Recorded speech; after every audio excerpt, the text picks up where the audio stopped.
Hi everyone, I'm at Anderson Japanese Garden in Rockford, Illinois, and they asked me to do a small perennial planting along the creek there.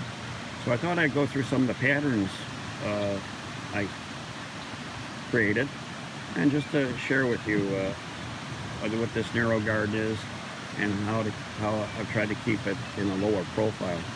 I have Panicum hyligerhane. It's a naturally occurring hybrid panicum that a fellow in German found in his seedlings, Ernst Pagels.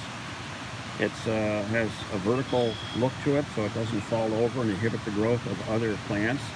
Has red tinted foliage starting in mid-August. I have it with Agastache Blue Fortune and Solidago Wichita Mountain, which is very vertical and has spiked flowers. And Solidago Wichita Mountain is a good plant for me to use in the gardens because it doesn't seed freely when you use it the first year.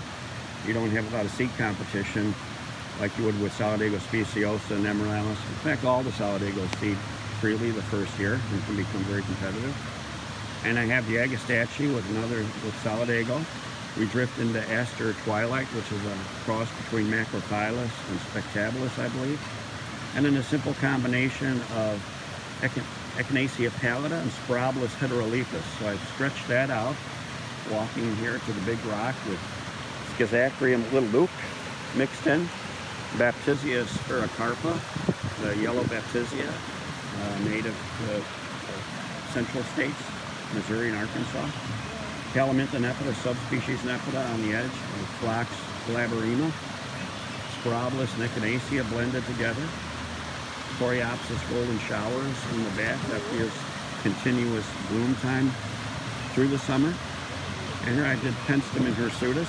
I rarely take Penstemon hirsutus out because usually the soil is too heavy and there's too much irrigation. But we'll see how it does here. I figured, you know what, you and I are going to leave the property together today. We're going to go into a garden. So we'll see how the Penstemon hirsutus does.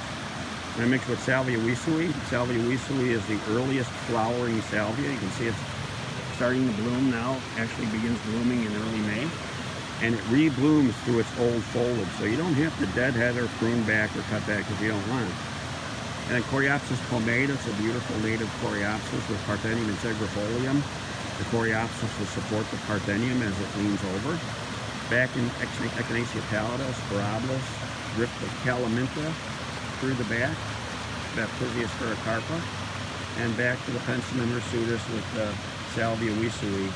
And transitioning from sun to shade is the Aster Twilight. With its Macrophyllus parentage, it will go into the shade as well as into the sun and fill that area in the back. And in the rocks below, we tucked in and planted Coreopsis pomata and Silphium terebinthinaceum to arch over the water. The stems will bend over and then reach upwards into the sky. I think it'll be pretty cool. So thanks everybody, and I appreciate your time and ability to share what we're doing together.